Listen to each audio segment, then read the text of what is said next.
Hello friends, स्वागत है तमारू मारी गुजराती रसोई टिप्स चैनल में। तो आज આપણે બનાવીશું લીલી મેથીનું ગ્રેવી વાળું શાક એક સ્પેશિયલ મસાલા સાથે। તો આ રીતે તમે ઘરે બનાવશો તો તમારી મેથીનું શાક એકદમ સરસ લાગશે ટેસ્ટમાં અને કડવું પણ નહીં લાગે અને ખાવામાં ખૂબ જ મજા આવશે। ચાલો આપણે શરૂ કરીએ। તો મેથીનું શાક બનાવવા માટે આપણે અહીંયા લીલી મેથીને આપણે અહીંયા સમારી લીધી છે। તો આ રીતે આપણે અહીંયા ઝીણી સમારી લેવાની છે। અહીંયા આપણે બહુ મોટી નથી સમારવાની। લીલી મેથીની અંદર માટીનો ભાગ વધારે હોય છે એટલે લીલી મેથીને આપણે 2 થી 3 પાણી એકદમ સરસ ધોઈ લેવાની છે। તો હું હવે આ મેથીને ધોઈ લઈશ। મેથીની ભાજીને આપણે અહીંયા સરસ 2 થી 3 પાણીએ ધોઈ લીધી છે। હવે આપણે શાકનો 100 ગણો સ્વાદ વધારે તેવો આપણે મસાલો બનાવીશું। તો મસાલો બનાવવા માટે મેં એક અહીંયા કઢાઈ લીધી છે। તો હવે આપણે એમાં 2 મોટી ચમચી જેટલા સિંગદાણા લઈશું। 2 મોટી ચમચી જેટલા આપણે અહીંયા દાળના દાળિયા લઈશું। તમારી પાસે આ રીતના દાળિયા ના હોય તો તમારી પાસે જે નોર્મલ ચણા હોય એના છોડા કાઢીને તમે લઈ શકો છો। 1 મોટી ચમચી જેટલા સફેદ તલ નાખીશું અને 2 ટુકડા આપણે અહીંયા આદુના લઈશું અને બધું જ આપણે અહીંયા સરસ શેકી લઈશું।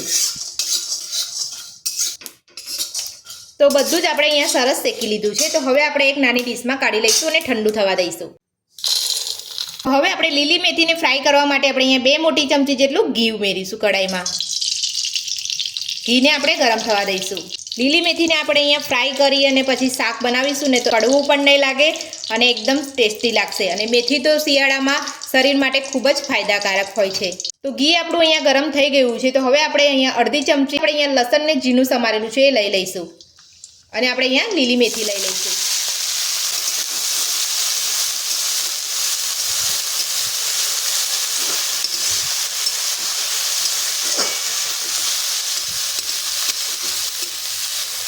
તો આ રીતે ભાજીને આપણે અહીંયા ઘીમાં સાતળી લેવાની છે। તો આપણી ભાજી અહીંયા સરસ સાતળી લીધી છે। તો હવે આપણે અહીંયા એક ડીશમાં કાઢી લઈશું। તો સ્પેશિયલ મસાલો આપણે અહીંયા શેક્યો તો એ આપણે અહીંયા ઠંડો પડી ગયો છે। તો હવે આપણે અહીંયા મિક્સર જારમાં લઈ અને તો થોડું પાણી ઉમેરીને આપણે એની પેસ્ટ બનાવી લઈશું। તો મિક્સર જારમાં આપણે અહીંયા સ્પેશિયલ મસાલાની પેસ્ટ બનાવી લીધી છે। તમે જોઈ શકો છો એકદમ સરસ આપણે અહીંયા પીસાઈ ગયું છે। હવે આપણે એ જ કઢાઈમાં ગ્રેવી બનાવીશું। તો ગ્રેવી બનાવવા માટે આપણે સૌથી પહેલાં આપણે અહીંયા 3 મોટી ચમચી જેટલું તેલ ઉમેરીશું। તો તેલ આપણું અહીંયા ગરમ થઈ ગયું છે। તો હવે આપણે અહીંયા એક તજનો ટુકડો નાખીશું અને 1 ચમચી આપણે અહીંયા જીરું નાખીશું, 1 સૂકું મરચું, 1 ચમચી આપણે ઝીણું સમારેલું લસણ,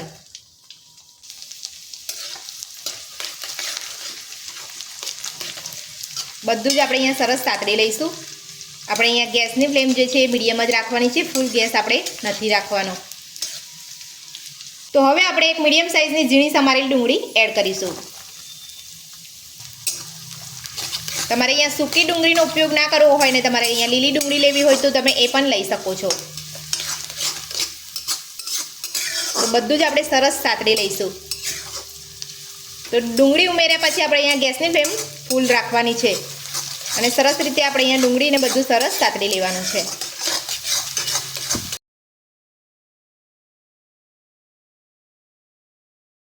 તો બધું જ આપણે અહીંયા સરસ સતરાઈ ગયું છે। તો હવે આપણે ગેસની ફ્લેમ ધીરી કરી દઈશું અને એક મીડિયમ સાઇઝનું ટામેટું ઝીણું સમારેલું આપણે લઈ લઈશું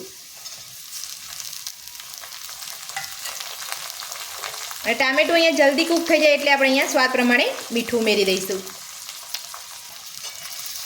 બધું જ આપણે અહીંયા સરસ સાતળી લઈશું।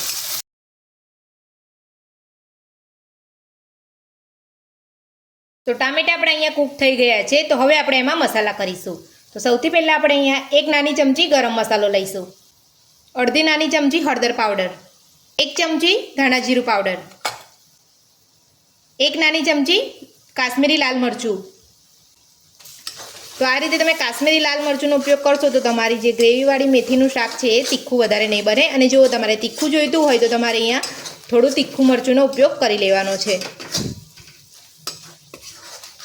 બધા જ મસાલાને આપણે સરસ રીતે મિક્સ કરી અને સરસ સાતળી લઈશું। તો હવે આપણે સ્પેશિયલ મસાલાની પેસ્ટ ઉમેરી દઈશું।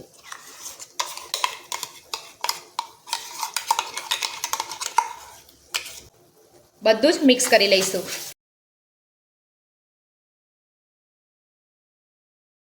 તો હવે આપણે મિક્સર જારમાં જે પેસ્ટ અહીંયા ચોટી છે એ બધું અહીંયા થોડું પાણી નાખી અને બધું સરસ લઈ લઈશું। પાણી ગરમ જ નાખીને લેવાનું છે।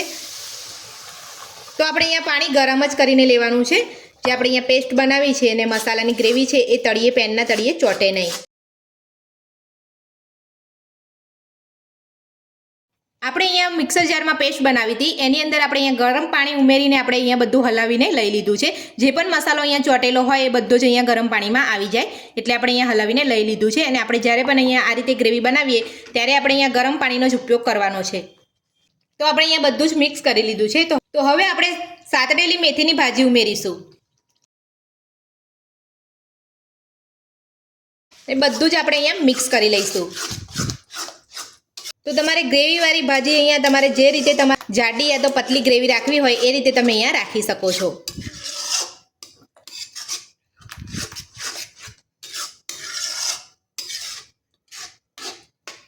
ગ્રેવીમાં ભાજી ઉમેરીને આપણે અહીંયા બધું જ મિક્સ કરી લીધું છે. તો હવે આપણે અહીંયા ઢાંકીને 2 મિનિટ જેટલું થવા દઈશું. તો 2 મિનિટ થઈ ગઈ છે તો આપણે શાકને ચેક કરી લઈશું. તમે જોઈ શકો છો આપણે અહીંયા સરસ તેલ ઉપર છૂટું પડી ગયું છે અને આપણે અહીંયા ભાજી સરસ થઈ ગઈ છે. તો હવે આપણે લીલા ધાણા ઉમેરીને મિક્સ કરી લઈશું.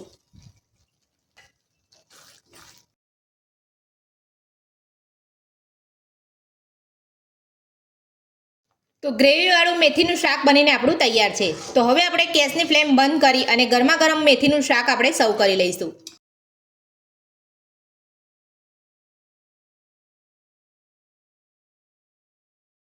લીલી મેથીનું શાક બનીને આપણું તૈયાર છે. તો મારી આ રીતે તમે ઘરે બનાવશો તો જે પણ ઘરમાં મેથીનું શાક નહીં ખાતા હોય એ માંગીને મેથીનું શાક ખાશે. આજની રેસીપી પસંદ આવી હોય તો વિડીયોને લાઈક કરજો, ચેનલને સબસ્ક્રાઈબ કરજો, તમારા મિત્રોને જરૂરથી શેર કરજો. Thank you.